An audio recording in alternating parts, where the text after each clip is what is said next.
Hello guys, I am back with a new phone. তো তোমাদের সঙ্গে একটা গুড নিউজ শেয়ার করার আছে। তার আগে তোমাদের দেখিয়ে দিই। এইখানে ব্যাগপত্র গোছানো দেখে তোমরা বুঝতেই পারছো যে আমরা একটা ট্যুরে যাচ্ছি।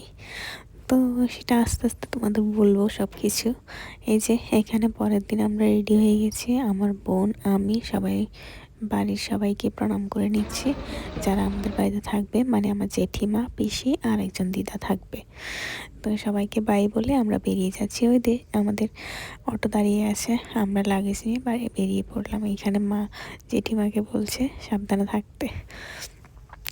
তো চলে যাচ্ছি আমরা, দিদা আমাকে বলছে সাবধানে যেতে। তো এইখানে অটোতে উঠে পড়েছি আর সবাইকে আবার টাটা বলে দিচ্ছি। তো আমাদের বাড়ি থেকে স্টেশনে যেতে আমরা অটো করে যাই। তো এখানে আমরা অটো দিয়ে যাচ্ছি স্টেশনে। এই যে স্টেশনে চলে এসেছি। এখানে আমি আর বোন বসেছি আর ওইদিকে বাবা আর মা বসেছে। তো স্টেশন থেকে চলে এলাম ট্রেনে। এইবার যাবো এয়ারপোর্ট। ও তার আগে একটু খাওয়া দাওয়া করতে হবে। তো এখন যাচ্ছি আমরা হোটেলে খাওয়া দাওয়া করতে। তা এই যে এইখানে মেঘলা করেছে আকাশ, অনেক বৃষ্টি হয়েছিল ওই দিন, অনেক বৃষ্টি।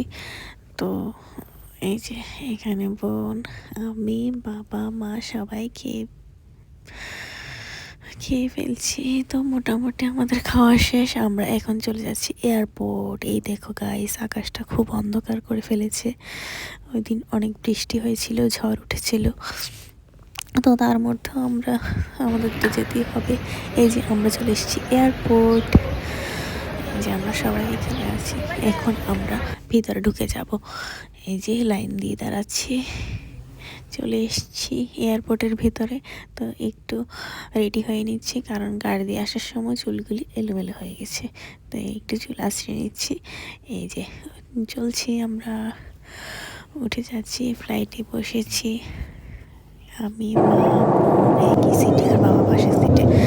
এই যে মেঘের ভেতর দিয়ে ফ্লাইটটা চলে যাচ্ছে নিচে দিল্লি।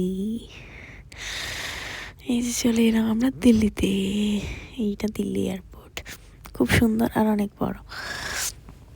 এই যে এইটা স্ট্যাচুটা পুরো ঘন্টা দিয়ে তৈরি।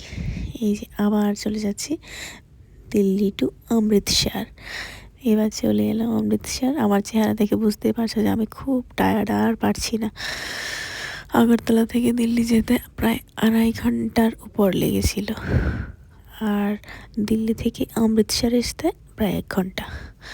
তো ফাইনালি চলে এলাম আমরা অমৃতসরের হোটেলে। এখানে কিছু ফর্মালিটিস আছে, ওইগুলি বাবা ফিল আপ করছে। আর এইখানে আমরা ডিনার সেরে নিয়েছি হোটেলে।